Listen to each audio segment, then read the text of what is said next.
അദ്ദേഹം പാർട്ടിക്കൊപ്പമാണ്. അതൃപ്തിയുടെ പ്രശ്നമില്ല. പാർട്ടിയിൽ വിശ്വസിക്കുന്ന ഒരു പാർട്ടിയോടൊപ്പം ഉണ്ടാവും. ഈ ആറ്റുകാൽ പൊങ്കാല കഴിഞ്ഞതിന് ശേഷം ക്ലീനിങ് ഫലപ്രദമായി നടന്നില്ല എന്നുള്ളൊരു ആക്ഷേപമുണ്ട്. കഴിഞ്ഞ കാലങ്ങളിലൊന്നും ഇല്ലാത്ത രീതിയിൽ ആണ് എന്നുള്ളൊരു ആക്ഷേപമാണ് ഇപ്പോൾ ഉയർന്നുകൊണ്ടിരിക്കുന്നത്. ഡിവൈഎഫ്ഐ ഇന്നലെ ഇത് സംബന്ധിച്ച് മാർച്ച് നടത്തുകയൊക്കെ ചെയ്തു. പ്രത്യേകിച്ച് ആറ്റുകാൽ ഡിവിഷനിലൊക്കെ ഒരു ഈ കഴിഞ്ഞ 10-20 വർഷത്തിനിടയിൽ നടന്നിട്ടുള്ള ആറ്റുകാൽ പൊങ്കാലയുമായി ബന്ധപ്പെട്ട കാര്യങ്ങൾ എനിക്കറിയാവുന്നതാണ്. ഞാനെൻ്റെ ഉത്തരവാദിത്തങ്ങൾ വഹിച്ചിട്ടുള്ളതാണ്. സാധാരണ പൊങ്കാല കഴിഞ്ഞാൽ ഒരിക്കലും ഇത്തരം വിവാദങ്ങൾ ഉണ്ടാകാറേയില്ല.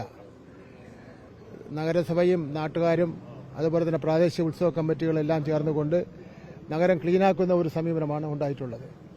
ഇപ്പം അതിൽ നിന്ന് വ്യത്യസ്തമായിട്ടുള്ള ആക്ഷേപമാണ് ഉണ്ടായിരിക്കുന്നത്. ഒഴിവാക്കപ്പെടേണ്ട വിഷയമാണ്.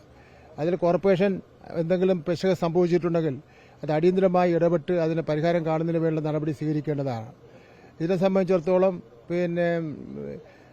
എന്താണ് ഉണ്ടായെന്ന് സംബന്ധിച്ചിടത്തോളം കളക്ടറോട് നമുക്ക് ആവശ്യപ്പെടാം.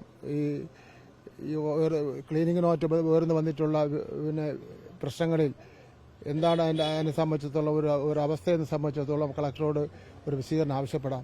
അതിൻ്റെ ആവശ്യപ്പെടുന്നുണ്ട്. അതിൻ്റെ അടിസ്ഥാനത്തിൽ ആവശ്യമായ നടപടികൾ സ്വീകരിക്കും.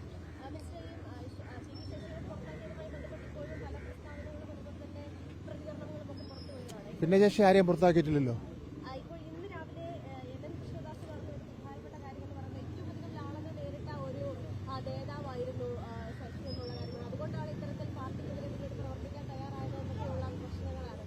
എനിക്ക് പാലക്കാടുള്ള കാര്യം എനിക്ക് അത്ര കാര്യമില്ല. സുധാകരനെ പോലെ ഒരു മുതിർന്ന നേതാവ് പാർട്ടിയിൽ ഉണ്ടാവേണ്ടത് അനിവാര്യതയല്ലേ ഈ ഒരു കാലഘട്ടത്തിൽ? അല്ല, പാർട്ടിയിലുണ്ടല്ലോ സുധാകരനായിട്ട്. അല്ല, അദ്ദേഹം ഇപ്പോൾ തന്നെ പ്രാഥമിക അംഗത്വം പുതുക്കുന്നതായിട്ട് ബന്ധപ്പെട്ടുകൊണ്ടൊക്കെ അതൊക്കെ പാർട്ടി മെമ്പർഷിപ്പ് പുതുക്കുന്നതൊക്കെ ഓരോരുത്തർ നിശ്ചയിക്കേണ്ട കാര്യങ്ങൾ. പാർട്ടിക്ക് ഒപ്പം നിർത്തേണ്ടതല്ലേ? അദ്ദേഹം പാർട്ടിക്കൊപ്പമാണ്. വലിയ മഹത്തായ ഒരു പാർട്ടിയല്ലേ. ചില അതിർത്തി ഉണ്ടാവും.